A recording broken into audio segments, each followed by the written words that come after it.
So, welcome back, and it's been a while since you and I have talked. A lot's gone on. Right now, we're going to head back in the woods here. We're going to grab a couple of trees, and we're going to talk a little bit about what the plan is going forward.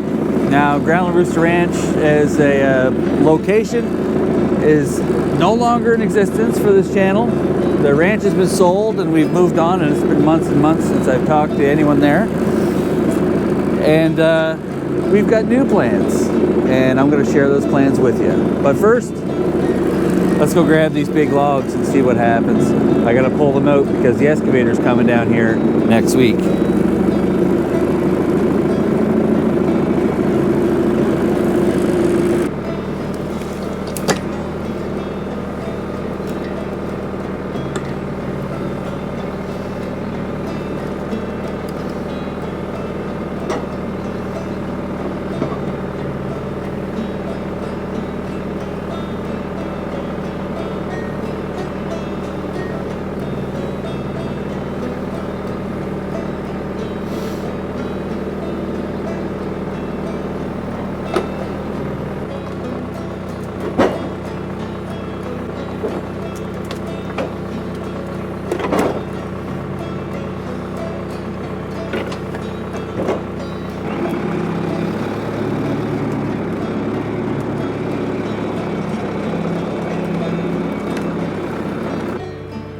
Someone set this to Chinese.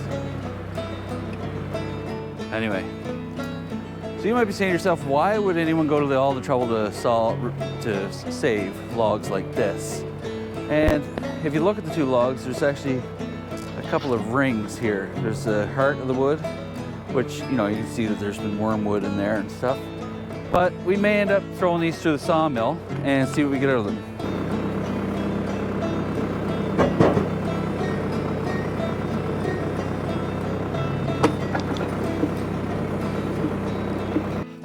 So welcome back to lot 15-1.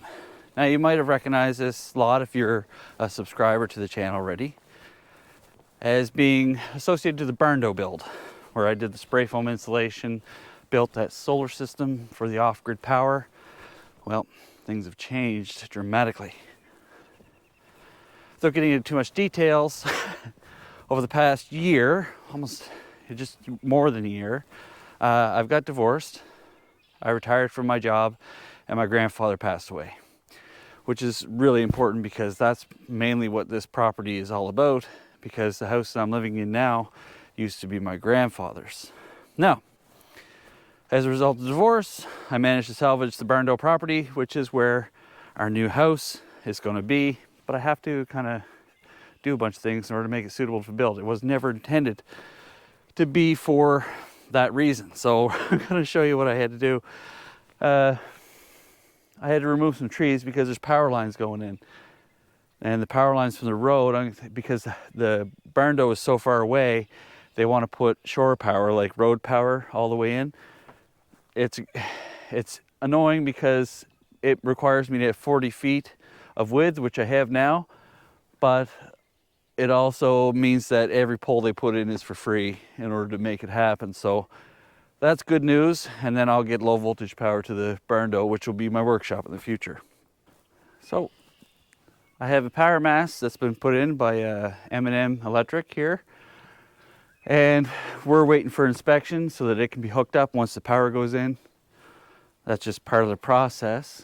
And then from here, I will go into the Barndo and I'll recreate the shop that I need in order to build everything inside. It's kind of confusing because there's solar panels on the deck as if they have something to do with each other, but they don't. The solar panel system is going to be coming off and the array is not going to be used. The solar panel's intention was to charge batteries over the winter and provide ambient light for the building so that we could just use it for access purposes. It was never intended to actually load up for residential purposes. It was a good practice. It was a $2,500 option, and now we're going to go with the big guns. I have a 200 amp panel gone in on the other side of that, and we're going to hook up to a power pole that's going to be just behind me here, which makes it really easy for the future when I put the house in. So I'll show you where the house is going to be. Do you like how I dressed up for the occasion? Look at this. Where are my trashy clothes? Don't expect anything to be staged here. This is just a regular channel again, but with real things. Anyway, this here's where I have cleared off the spot this winter for the house to go in. You can kind of see some stakes, so I had just the general dimensions.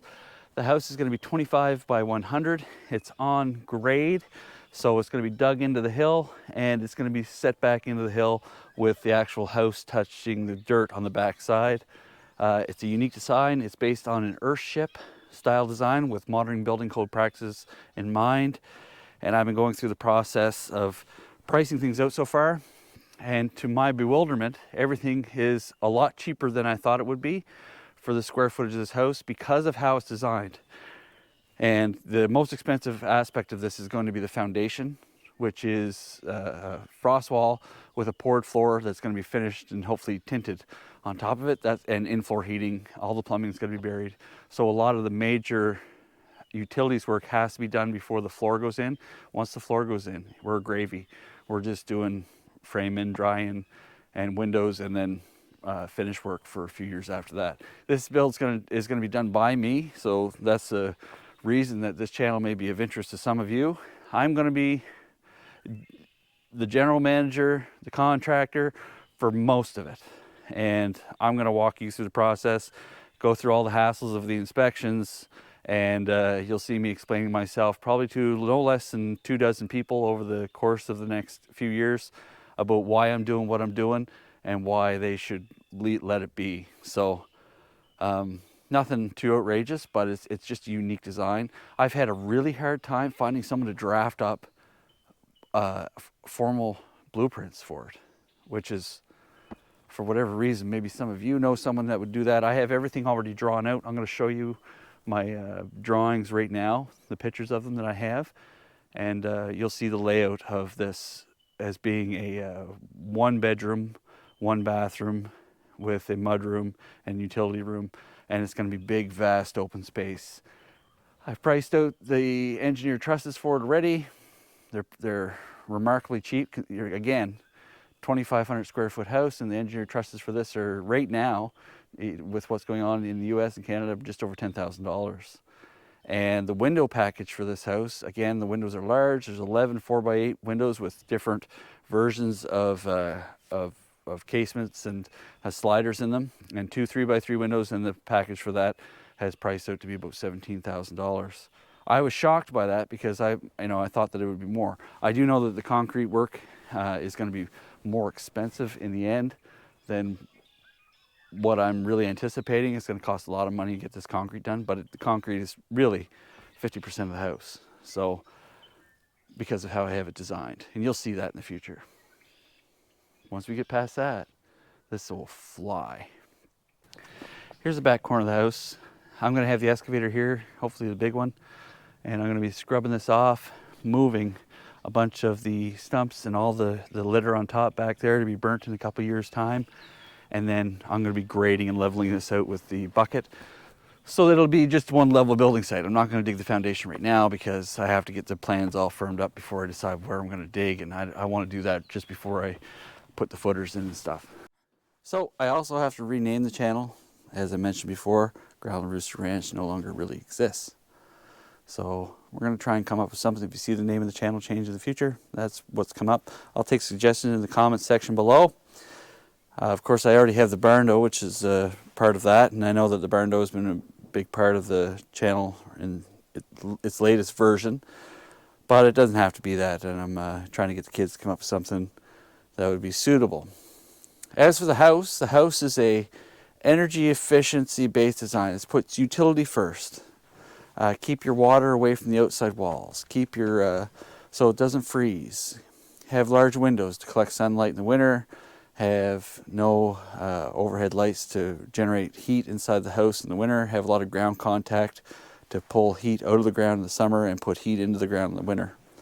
When I was in grade 9, I did a science fair project that actually resulted in me winning an entire class trip for energy efficiency in the house. And I actually created a diorama of a house and used things like darker floors to deal with heat collection, and solar panels to deal with circulating air and different things like that. And the way that I look at it is that the current building code is set in a very safe area, except when you have one thing go wrong with the management of moisture or air, you have an entire disaster on your hands. Because if too much moisture collects, you get rot. If you have no moisture, you get dry rot. If you have sealed spaces, you have all of this problems with mold and mildew and condensation and things like that. And so I think that the breathability of a house is probably the most important part of things. It has to be flexible enough to be able to adjust to its climate. And we have a very wide ranging climate here, where we can see as much as 40 degrees below Celsius and as high as 40 above in Celsius as well. An 80-degree swing over the course of 365 days is no small feat, especially when you consider the expansion contraction of materials and you think about the condensation factors and the humidity being on the coast. We're not in a desert or arid environment. You have a lot to consider. And so I've done a great deal of research over the years, and I am literally building what I want to build in this place so that it is serving my best interests and the interests of the kids. That's all it is. It's serving the best interests of everyone. It may not be the most fashionable design. It may not be the most interesting to some people, but I can promise you it will be the most practical, functional, and interesting place. And there's going to be a lot of unique things that come up as a result of it. We know we're going to stay away from some common building materials. I'm going to be using drywall and zero spaces, hopefully. I hate drywall, and I think a lot of you agree. Drywall is awful. I don't want to work with it. I don't want to put, I don't have to worry about how flat my surface is or seeing all the dots. I want it to be part of the character of it. I want to think about pieces of wood that have axe marks in them and not see them as blemishes, see them as accentuating features. I want to see stained glass. I want to see bottles embedded in windows for backlighting and luminescence. I want to see calming lights and see accentuated lighting that doesn't just blind you and blast you just because it exists. There's a lot of different opportunities here to make the space more functional while making it very pleasing and artistic, and that's what it's going to be. It's going to be an expression of what I see and what the input of those around me have for an expressive and functional, energy-efficient home. And if I'm right, this will also be an incredibly cheap way for people to build homes.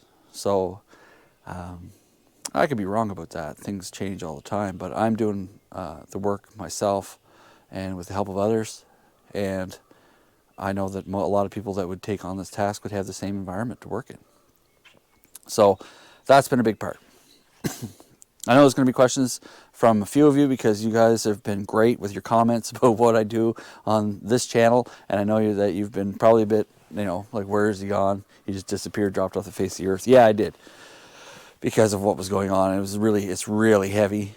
I still have most of my equipment. I still have all my tools, and I still have everything I need to rebuild my life to the way I want it.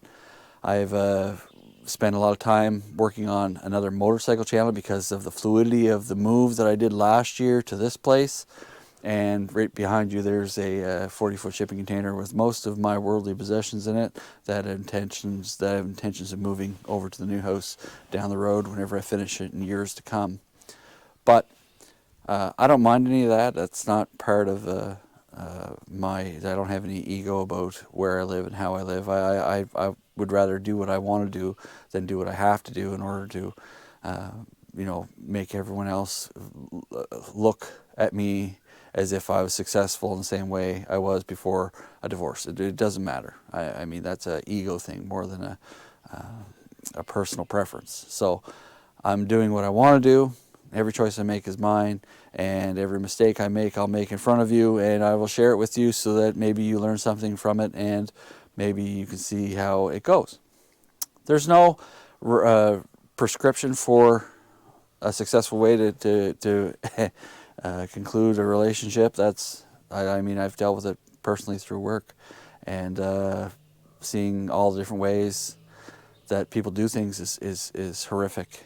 And so I think maybe the big goal was to keep it from being horrific, and it seems to have worked out. There's always going to be losses. There's always going to be things that you don't want to have to give up. There's always going to be things, but they really, in the end, none of that really matters, because if you're just trying to maintain relationships, your status, you can't be in control of everything, and that's a problem that people have, is staying in control of everything. So without me rambling on too much more, I hope that you'll take the time to produce some input. Like, subscribe. This is going to be a big deal. I know it is for me. I'm paying out of pocket for all this. I don't make any extra money anymore. I just kind of go as I go and scrounge as I scrounge. Anyone's suggestions on how to get things done are greatly appreciated, and any problems I have that you think you can help fix, I would look to the comments to see what they look like, and I'll take in anything I think I can use. Yeah, and the first problem I have is what to name this channel. So, oh, the other thing is, I did stay in an Earthship last fall, and it was amazing.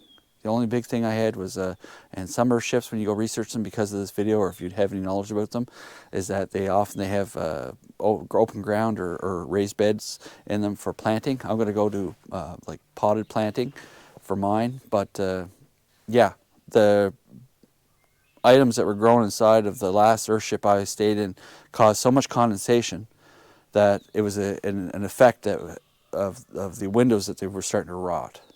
And so the window frames and the studs and stuff. So ventilation and cross ventilation is a big deal, and I've dealt with that in some of the drawings and the ideas as they develop professionally. Maybe I was told by my architect that my drawings are good enough the way they are. I don't know, whatever you guys think. I don't know enough about it, but I may run into that, and maybe that's what I will use. But I'll leave some of those drawings on there to see what you think, and so you can get a kind of an idea of what I'm working with. And it's only been basic so far. So yeah, thanks for your time, and see you next time.